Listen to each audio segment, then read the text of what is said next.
Hi everyone, स्वागत है आप सबका आपके अपने चैनल केयर्स क्लासेस में। आज के इस लेक्चर में हम सब देखेंगे क्लास 12th मैथ।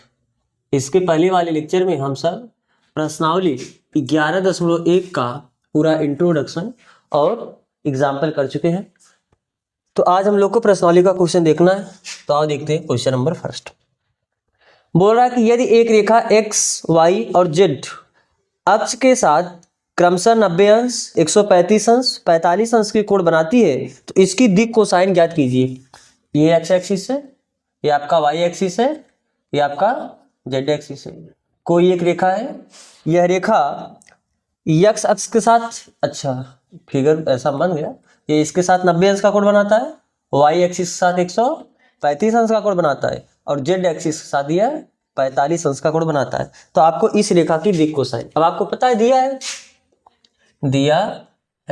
क्या दिया है, अल्फा बराबर 90 अंश, बीटा बराबर 135 अंश और गामा बराबर 45 अंश। तो दिक् कोसाइन पूछा, यानी एल आपसे पूछा है, एम पूछा है और एन पूछा है। तो आपको पता होगा क्या कि एल बराबर क्या होता है, कास अल्फा। तो कास 90 अंश, कास 90 का वैल्यू कितना होता है, 0। इसी प्रकार एम बताओगे, कास बीटा, कास 135 अंश। अब कास 135 अंश का वैल्यू कैसे निकालोगे, इसको लिख सकते हो कास 90 प्लस 45 अंश, और कास 90 प्लस थीटा होता है माइनस साइन थीटा, पता है ना। 90 पे बदलता है यानी कास बदल जाएगा साइन में, और 90 प्लस करोगे तो आपका दूसरे चतुर्थांश में जाएगा, और दूसरे चतुर्थांश में साइन और कास से प्लस होता है, बाकी सब निगेटिव होता है, इसलिए क्या आ जाएगा माइनस। और साइन 45 अंश का वैल्यू कितना होता है, 1/√2। तो आपको एम मिला। इसी प्रकार आप एन निकाल सकते हो, कैसे, कास गामा से।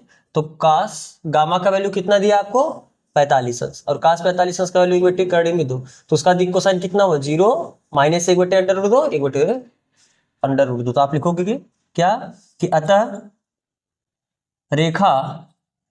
दी गई रेखा का ना, ऐसे लिख सकते, अतः दी गई रेखा का दिक् कोसाइन कितना हो जाएगा, दिक् कोसाइन क्रमशः, या दिक् कोसाइन सीधा 0 कामा माइनस 1/2 कामा 1/2। ठीक है, तो आपको ये कॉपी करना, आप इसे कॉपी करो। फिर हम देखते हैं इसका अगला क्वेश्चन, यानी क्वेश्चन नंबर 2। क्वेश्चन नंबर 2 में बोला है कि एक रेखा की दिक् कोसाइन ज्ञात कीजिए जो निर्देशांकों के साथ समान कोण बनाती है। यानी वह जो रेखा है, उस रेखा का दिक् कोसाइन आपको बताना है जो निर्देशांकों के साथ समान कोण बनाती है। यानी अगर वह रेखा एक्स एक्सिस साथ अल्फा कोण झुकी है, वाई एक्सिस साथ अगर बीटा कोण बनाती है, और जेड एक्सिस साथ वो गामा कोण बनाती है, तो आपको क्या दिया है, अल्फा बराबर है बीटा बराबर है गामा। ये आपको दिया है ना, दिया है। आप एक लाइन लिख सकते हो इसमें कि माना रेखा एक्स अक्ष के साथ अल्फा कोण, वाई एक्स के साथ बीटा तथा जेड एक्स साथ गामा कोण बनाती है। तो आपको दिया है कि ये तीनों कोण क्या है, बराबर, यानी अल्फा बराबर बीटा बराबर गामा। अब आपको क्या बोला कि एक रेखा की दिक् कोसाइन ज्ञात कीजिए। यानी आपको एल पूछा है, एम पूछा है और आपसे एन पूछा है, कब, जब ये तीनों कोण बराबर। तो चूंकि आपको पता होगा कि अगर अल्फा बराबर बीटा बराबर गामा है तो this implies that cos alpha ये बराबर हुआ कास बीटा और ये बराबर होगा कास गामा के। यानी इस बात का मतलब क्या है, एल बराबर होगा एम बराबर होगा एन के। तो आपको एक रिलेशन पता होगा, L square plus M square plus N square बराबर कितना, 1। तो यहां से क्या लिख सकते हो, एल स्क्वायर प्लस एम, क्योंकि एम एल के ही बराबर है, यहाँ पर भी एल स्क्वायर, और एन भी एल के बराबर, यहाँ से भी एल स्क्वायर बराबर 1। तो यहाँ से आपको क्या मिला, 3l स्क्वायर इक्वल टू 1। यहाँ से क्या मिला, एल स्क्वायर इक्वल टू 1/3, और यहाँ से क्या मिला, L equal two plus minus 1/√3।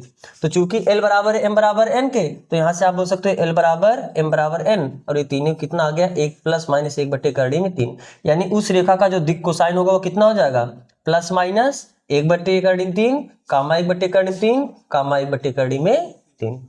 अरे एक एल वाला होगा, एक एम वाला होगा, एक एन वाला होगा। तो आपको ये कॉपी करना था, आप इसे कॉपी करो। फिर देखते हैं इसका अगला क्वेश्चन।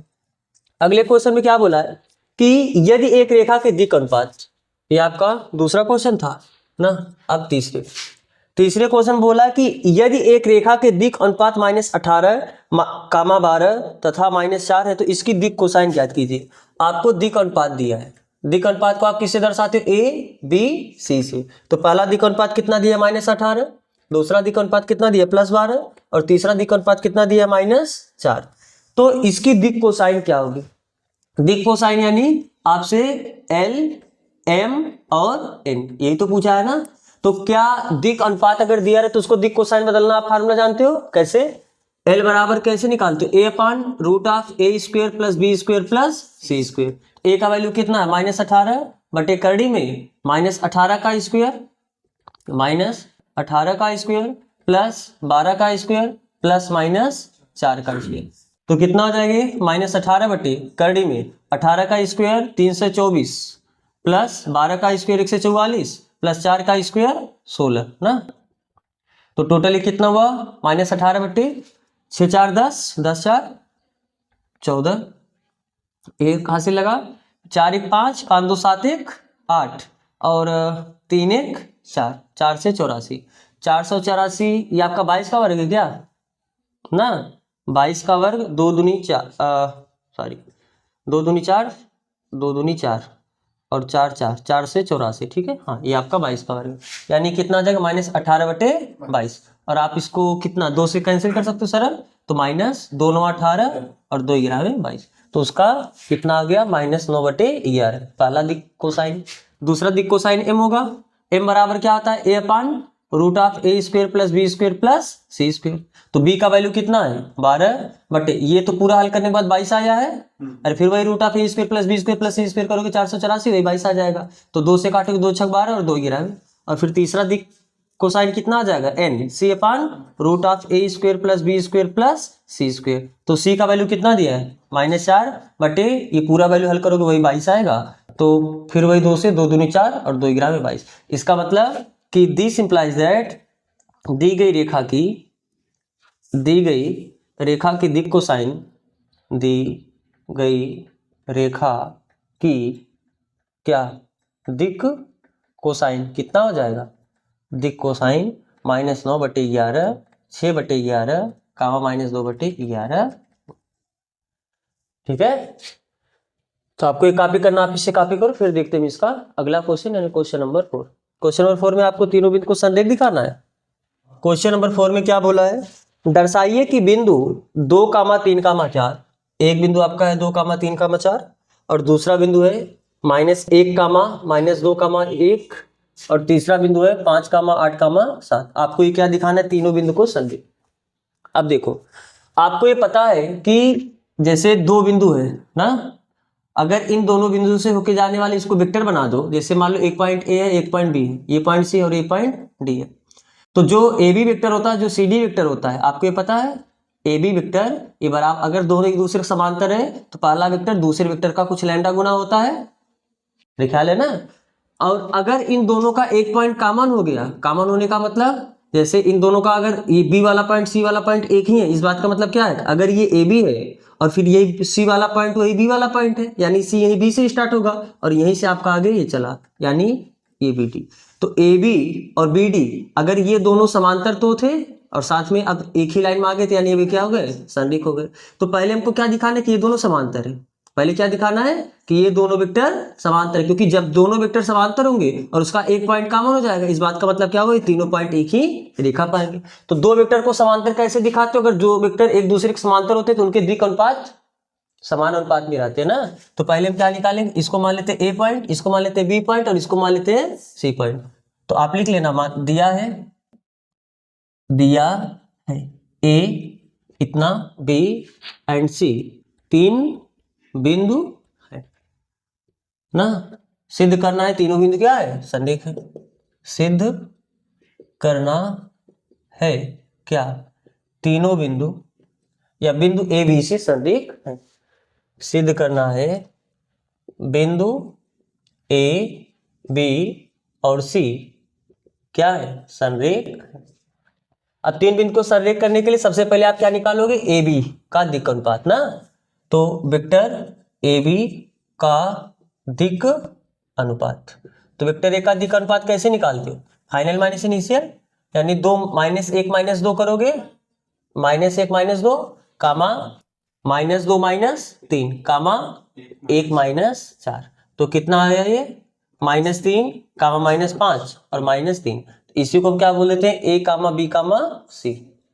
ठीक है, मानो ऐसे लिखेंगे ना इसे, या A1 B1 C1 बोल दो ना, बराबर A1 B1 C1 कोष्ठक में मानो,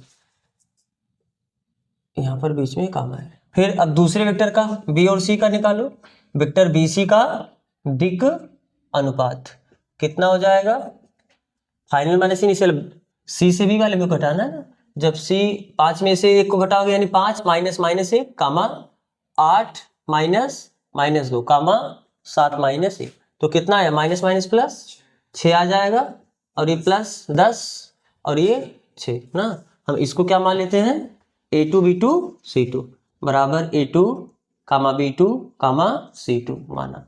तो अगर इन दोनों का देखो दिक् अनुपात, सबसे पहले आप A1 अपान B1 A1 अपान A2 निकालो, फिर B1 अपान B2 निकालो, फिर C1 अपान C2।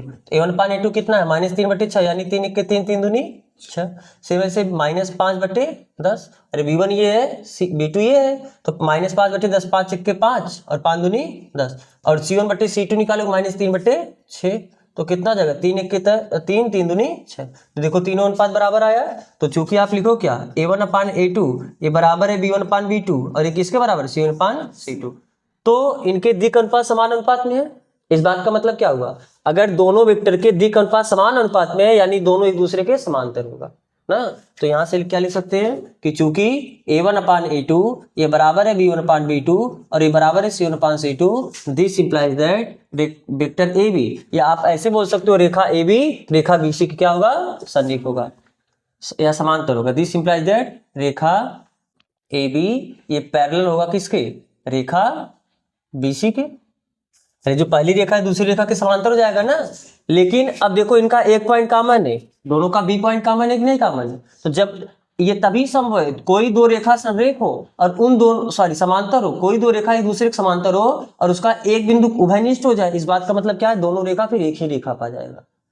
जब दोनों रेखा एक रेखा पा जाएगी, ये भी तो इसी के समांतर भी तो है, आपने पढ़ा है ना कि कोई रेखा खुद के भी समांतर होता है, और ऐसा तब हुआ जब इनका एक पॉइंट क्या हुआ, कॉमन हुआ। तो आप ये याद रखो, अगर कभी भी दो रेखा समांतर है और उसका एक बिंदु उभयनिष्ठ हुआ, ये तभी संभव है जब तीनों बिंदु मिलके एक रेखा पे आ जाए, यानी दोनों रेखा अलग अलग रेखा को नहीं एक ही रेखा को रिप्रेजेंट कर रहा हो। समझ में आया बात ना। तो यहां से क्या पता चला कि दोनों रेखा समांतर है और इनमें एक पॉइंट आपका क्या मिल रहा है, उभयनिष्ठ। तो आप क्या बोलोगे, किंतु बिंदु बी दोनों रेखा का उभयनिष्ठ बिंदु है, उभयनिष्ठ बिंदु। अगर ये उभयनिष्ठ बिंदु है तो इस बात का मतलब क्या हुआ कि AB रेखा AB ये रेखा AB रेखा BC एक ही रेखा को रिप्रेजेंट करेगा, BC एक ही रेखा को व्यक्त या प्रदर्शित करेगा। और जब ये दोनों एक ही रेखा को प्रदर्शित कर रहा है यानी AB ये उसी रेखा को प्रदर्शित कर रहा है, B से BC, तो इस बात का मतलब क्या हो, तीनों एक ही लाइन पाया।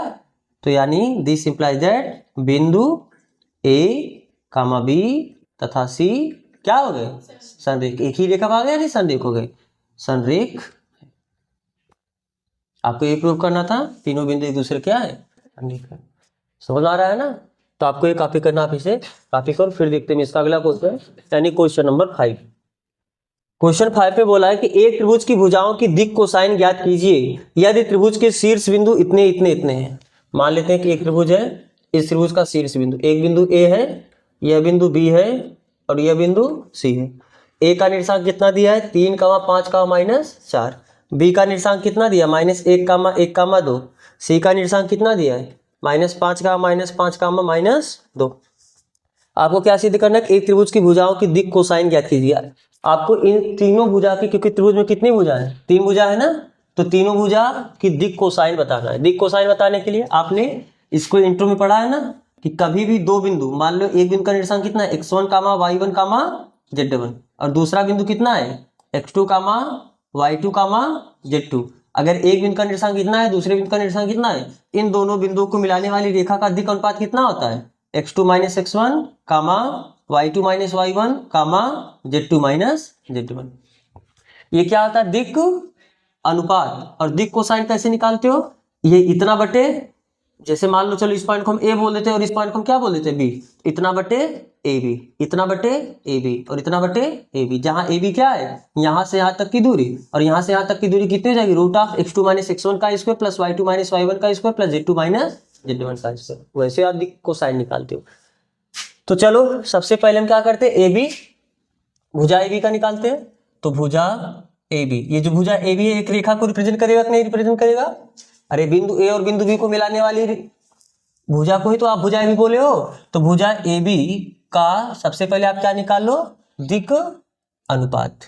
तो इसका दिक् अनुपात कैसे निकालते हो, y2 minus y1, sorry x2 minus x1, y2 minus y1, z2 minus z1, यानी 3 माइनस 1 कामा 5 माइनस 1 कामा माइनस 4 माइनस 2, तो कितना हो जाएगा 4 कामा 4 कामा माइनस 6।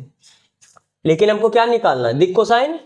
तो दिस इंप्लाइज दैट भुजा ए बी की दिक् कोसाइन, तो दिक् कोसाइन कितनी हो जाएगी, 4 बटे अंडर रूट 4 का स्क्वायर प्लस 4 का स्क्वायर प्लस माइनस 6 का स्क्वायर कामा 4 बटे अंडर रूट 4 का स्क्वायर प्लस 4 का स्क्वायर प्लस माइनस 6 का स्क्वायर ना। चलो इस पॉइंट को ए निकाल कितना है, 3 का 5 का माइनस 4, इसको हम थोड़ा नीचे लिख देते। अगला, क्योंकि किसी भी रेखा का 3 दिक् कोसाइन, मतलब दिक् कोसाइन का समूह मिलता है, एक एल, एक एम और एक एन। तो एन क्या कैसे निकालोगे, माइनस 6 बटे अंडर रूट 4 का स्क्वायर प्लस 4 का स्क्वायर प्लस माइनस 6 का स्क्वायर। तो कितना हो जाएगा ये, 4 बटे अंडर रूट 4 चौक 16, ये 4 चौक 16 और 6 के 36 ना। तो 6 6 12 6 3 18 8 3 1 4 1 5 1 6 68। तो 68 का वर्गमूल कुछ निकाल सकते हो, 2 तिहाई 6, 2 चौक 8, 17 दूना 34, यानी 2 बाहर आ जाएगा, बचेगा 7, यानी 2 अंडर रूट 17। फिर ये ऐसे ही ये भी कितना आ जाएगा, 4 बटे 2 अंडर रूट 17, और वो कितना आ जाएगा, माइनस 6 बटे 2 अंडर रूट 17, ये 17 है ना सर, 17। अब 2 से आप लोग कैंसिल कर दो, तो 2 बटे अंडर रूट 17 कामा 2 दूनी 2 बटे अंडर रूट 17 कामा 2 तिहाई 6 माइनस 3 बटे अंडर रूट 17। तो ये किसका दिक् कोसाइन आया, भुजा ए बी का। सेम ऐसे हम बीसी का भी निकाल सकते हैं ना। तो कैसे, अब क्या लिखोगे, भुजा बीसी का सबसे पहले आप क्या पता करते हो, दिक् अनुपात। पहले क्या पता करते हो, दिक् अनुपात, उसके बाद उसी के मैग्नीट्यूड से भाग दे तो वही आपका दिक् कोसाइन हो जाता है। तो भुजा बीसी का दिक् अनुपात कितना हो जाएगा, दिक् अनुपात निकालने के लिए y2 minus sorry x2 minus x1, y2 minus y1, z2 minus z2, यानी दूसरे में से पहले पॉइंट को आप क्या करते हो, घटाते हो। तो -5 माइनस 1 कामा -5 माइनस 1 कामा -2 माइनस 2, तो कितना हुआ, माइनस माइनस प्लस, तो यानी -4 यहाँ से बचा, -6 यहाँ से बचा और -4 यहाँ से बचा। तो आपको क्या मिला, दिक् अनुपात। हमको दिक् कोसाइन चाहिए, तो दिस इंप्लाइज दैट भुजा बीसी, या एक काम करो पहले डायरेक्ट हम इसका वही निकाल लेते हैं, अंडर रूट -4 का स्क्वायर, इसी को हम ए बी सी बोलते हैं ना, अरे ए बी सी बोलते हैं, तो अंडर रूट हम ऐसे बोल देते हैं A square plus B square plus C square, या आप यहाँ पर इसको ऐसे बोल दो सीधा केवल बी सी। अरे बी सी का मतलब बी से सी तक की लंबाई, तो बी से सी तक की लंबाई कितनी हो जाएगी, अंडर रूट -4 का स्क्वायर प्लस -6 का स्क्वायर प्लस -4 का स्क्वायर। हम ऐसा क्यों लिख रहे हैं, जो हमको 3 बार लिखना पड़े 3 बार नहीं लिखना पड़ेगा, बस हम डायरेक्ट वहां पर बटे कर देंगे। तो कितना आ जाएगा ये, अंडर रूट 4 चौक 16 प्लस 4 के 36 प्लस 4 चौक 16, वही आया क्या, सेम चीज ना, तो वही आएगा, यानी ये भी कितना आ जाएगा, 2 अंडर रूट 17। तो हम डायरेक्ट इसका दिक् कोसाइन बताओ, दिस इंप्लाइज दैट भुजा बीसी का दिक् कोसाइन। तो दिक् कोसाइन निकालने के लिए क्या करते हो, ए अपान under root A square plus B square plus C square. तो ए का वैल्यू है कितना, ए का वैल्यू -4 है, ये -6 और ये -4 है, यानी -4 बटे 2 अंडर रूट 17 कामा -6 बटे 2 अंडर रूट 17 और कामा -4 बटे 2 अंडर रूट 17, 2 अंडर रूट 17 ना। तो आप 2 से इसे बैलेंस काटो तो कितना, -2/√17 कामा 2/6 -3/√17 और कामा 2 दूनी 4 2/√17। तो सेम क्या आप ऐसे सी ए का निकाल सकते हो ना, बस आपको ये करना है, सबसे पहले आप विकल्प अनुपात निकालना, फिर वही सब में इन तीनों में √ इतने का स्क्वायर प्लस इतने का स्क्वायर प्लस इतने का स्क्वायर आपको क्या करना है, भाग देना है। तो समझ में आया है ना। तो आपको ये कॉपी करना, आप इसे कॉपी करो, फिर देखते हैं। अच्छा बस इसका ये लास्ट क्वेश्चन था, तो आपका ये प्रश्न कंप्लीट हुआ। तब इसके अगले वाला प्रश्न को हम लोग अगले लेक्चर में स्टार्ट करेंगे। फिर आज बस यहीं तक करते हैं। यहाँ तक जुड़ने के लिए आप सबका बहुत बहुत धन्यवाद।